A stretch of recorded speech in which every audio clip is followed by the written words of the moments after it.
বন্ধু বান্ধৱীসকল এই ভিডিঅ'টোত আপোনালোকৰ বাবে মে মাহৰ কেইটামান ইম্পৰ্টেন্ট সাপ্তাহিক কাৰেণ্ট এফেয়াৰ্ছৰ প্ৰশ্ন উত্তৰ আগবঢ়াইছো আশা কৰোঁ প্ৰশ্নকেইটাৰ পৰা আপোনালোক বহুতো উপকৃত হ'ব আহকচোন পলম নকৰি প্ৰশ্নকেইটাৰ ফালে আগবাঢ়ো প্ৰথম প্ৰশ্নটো হ'ল কোনখন দেশে সিংগল ড'জ কোভিড-19ৰ ভেকচিন সফলতাৰে আৱিষ্কাৰ কৰি উলিয়াইছে এই প্ৰশ্নৰ উত্তৰটো হ'ল ৰাছিয়াই প্ৰথমে সিংগল ড'জ কোভিড-19ৰ ভেকচিন সফলতাৰে আৱিষ্কাৰ কৰি উলিয়াইছে ইয়াৰ আগতে যিমান কোভিড-19ৰ ভেকচিন আছিল সেই ভেকচিনসমূহ দুবাৰ ল'ব লাগে কিন্তু এই ভেকচিন এবাৰ ল'লে হয় আৰু এই সিংগল ড'জ ভেকচিন বিধৰ নাম ৰাখিছে স্পুটনিক লাইট আৰু আপোনালোকক জনাই থওঁ যে ৰাছিয়াৰ ৰাজধানী হ'ল মস্কো ৰাছিয়াৰ প্ৰেসিডেন্ট হ'ল ভ্লাদিমিৰ পুতিন আৰু ইয়াৰ সিএম হ'ল মিখাইল মিশুস্তিন 2 নম্বৰ প্ৰশ্ন নেপালত কাক প্ৰধানমন্ত্ৰী হিচাপে নিযুক্তি দিয়া হয় এই প্ৰশ্নৰ উত্তৰটো হ'ল খাদ্গা প্ৰসাদ শৰ্মা অলিক নেপালত পুনৰ প্ৰধানমন্ত্ৰী হিচাপে নিযুক্তি দিয়া হয় আৰু আপোনালোকক জনাই থওঁ যে নেপালৰ ৰাজধানী হ'ল কাঠমাণ্ডু নেপালৰ প্ৰেসিডেন্ট হ'ল বিদ্যাদেৱী ভণ্ডাৰী নেপালৰ পিএম হ'ল খাদ্গা প্ৰসাদ শৰ্মা অলি আপোনালোকক জনালোৱে আৰু ইয়াৰ কাৰেন্সি হ'ল নেপালিছ ৰুপি 3 নম্বৰ প্ৰশ্ন কোনখন দেশৰ প্ৰথম মংগলযান জুহুৰুং সফলতাৰে মংগল গ্ৰহত অৱতৰণ কৰে এই প্ৰশ্নৰ শুদ্ধ উত্তৰটো হ'ল চাইনাৰ প্ৰথম মংগলযান জুহুৰুং সফলতাৰে 14 মে তাৰিখে মংগল গ্ৰহত অৱতৰণ কৰে আৰু আপোনালোকক জনাই থওঁ যে চাইনাৰ স্পেচ এজেন্সিটোৰ নাম হ'ল CNSA সম্পূৰ্ণ নামটো হ'ল চাইনা নেশ্যনেল স্পেচ এডমিনিষ্ট্ৰেশ্যন ইয়াক প্ৰতিষ্ঠা কৰা হৈছিল 1993 চনৰ 22 এপ্ৰিল তাৰিখে আৰু ইয়াৰ হেডকোৱাৰ্টাৰ আছে চীনৰ বেইজিঙত ইয়াৰ পিছৰ প্ৰশ্নটো হ'ল ফিটছ ৰিপৰ্টে প্ৰকাশ কৰাৰ মতে 2021-22 বৰ্ষত ভাৰতৰ জিডিপি কিমান হ'ব বুলি ধাৰণা কৰিছে এই প্ৰশ্নৰ উত্তৰটো হ'ল 9.5%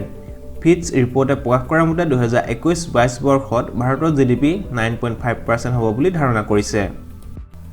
আৰু 2021-22 বৰ্ষৰ বাবে ভাৰতৰ জিডিপি অন্য প্ৰতিষ্ঠানসমূহ প্ৰকাশ কৰি উলিয়াইছে ইণ্টাৰনেশ্যনেল মনিটাৰী ফাউণ্ডৰ মতে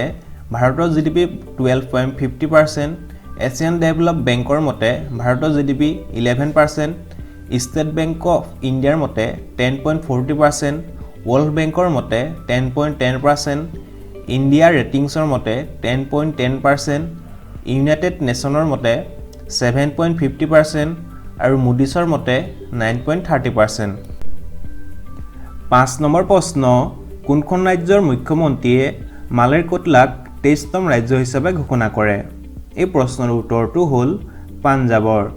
পাঞ্জাবৰ মুখ্যমন্ত্ৰী অমৰেন্দ্ৰ সিঙে 14 মেৰ দিনা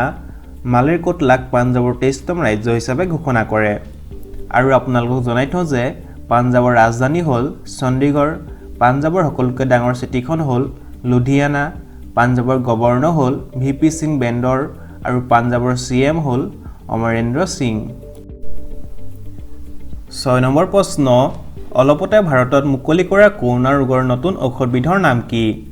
ভাৰতত মুকলি কৰা কৰোনা ৰোগৰ নতুন ঔষধবিধৰ নাম হ'ল 2DG এই ঔষধবিধ ভাৰতৰ প্ৰতিৰক্ষা মন্ত্ৰী ৰাজনাথ সিঙে 17 মে তাৰিখে মুকলি কৰে এই ঔষধবিধ DRDOয়ে প্ৰস্তুত কৰি উলিয়াইছে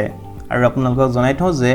DRDOৰ সম্পূৰ্ণ নামটো হ'ল defence research and development organisation ইয়াক প্ৰতিষ্ঠা কৰা হৈছিল 1958 চনত ইয়াৰ হেডকোৱাৰ্টাৰ আছে নিউ দিল্লীত আৰু ইয়াৰ চেয়াৰমেন হ'ল doctor G Satish Reddy 7 number প্ৰশ্ন অলপতে কোনে মিছ ইউনিভাৰ্ছ 2020ৰ খিতাপ জিকে